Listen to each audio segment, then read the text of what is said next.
December 8 ഈ തീയതിയിൽ തിരുസഭ അനുസ്മരിക്കുന്ന വിശുദ്ധർ: വിശുദ്ധ എവക്കാരിയൂസ്, വിശുദ്ധ എവുത്തീക്കിയൻ, വിശുദ്ധ ഗുന്തിൽഡിസ്, വിശുദ്ധ മക്കാരിയൂസ്.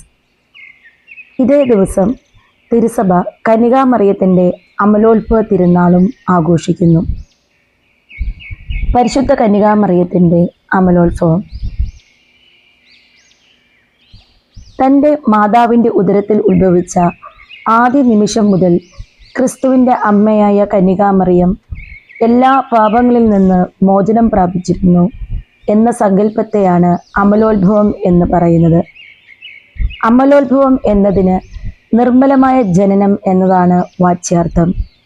മറിയം ഉത്ഭവത്തിൻ്റെ ആദ്യ നിമിഷത്തിൽ തന്നെ ജന്മപാപത്തിൻ്റെ എല്ലാ മാലിന്യങ്ങളിൽ നിന്നും സംരക്ഷിക്കപ്പെട്ടു എന്ന് നമ്മൾ വിശ്വസിക്കുന്നു. 1854 ഡിസംബർ 8 മാതാവിൻ്റെ അമലോത്ഭവം വിശ്വാസ സത്യമായി പ്രഖ്യാപിച്ചപ്പോൾ 9-ാം പിയൂസ് പാപ്പ പ്രത്യേകമായി ഇങ്ങനെ പറഞ്ഞു: അത് ദൈവം മറിയത്തിന് കനിഞ്ഞരുളിയ സുവിശേഷ കൃപയാണ്. സമയത്തിൻ്റെ പൂർത്തീകരണത്തിൽ സംഭവിക്കാനിരിക്കുന്ന യേശുവിൻ്റെ രക്ഷാകര ദൗത്യത്തിൻ്റെ യോഗ്യതയുടെ മുൻകൂർ ദാനമാണത്. സർപ്പത്തിൻ്റെ തല തകർത്തവളും നന്മ നിറഞ്ഞവളുമായ കന്യകാമറിയം ഉത്ഭവപാപരഹിതയാണെന്നുള്ള വിശ്വാസ സത്യം സാവധാനത്തിലാണ് തിരുസഭയ്ക്ക് തെളിവായത്.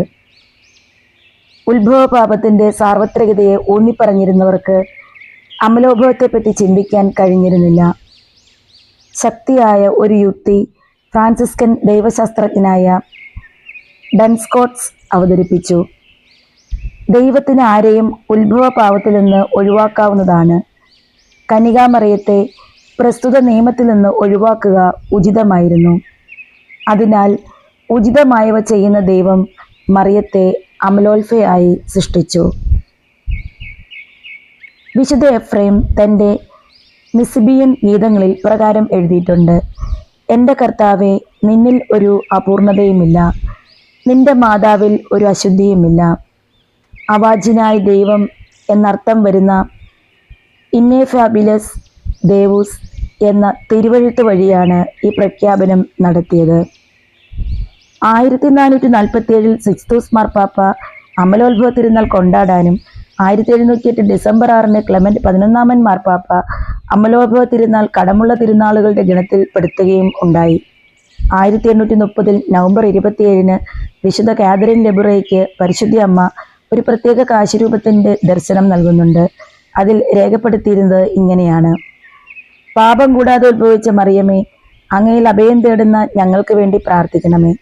1854 ഡിസംബർ 8-ാം തീയതി പരിശുദ്ധ അമ്മയുടെ അമലോത്ഭവവുമായി ബന്ധപ്പെട്ട പ്രഖ്യാപനത്തിന് ശേഷം ഏതാനും വർഷങ്ങൾ കഴിഞ്ഞപ്പോൾ 1858 മാർച്ച് 25-ാം തീയതി ഫ്രാൻസിലെ ലൂർദിൽ ദൈവമാതാവായ പരിശുദ്ധ കന്യകാമറിയം 14 വയസ്സുള്ള ബെർണദീത്തയ്ക്ക് പ്രത്യക്ഷപ്പെട്ടുകൊണ്ട് പറയുന്നു: ഞാൻ അമലോത്ഭവയാണ്.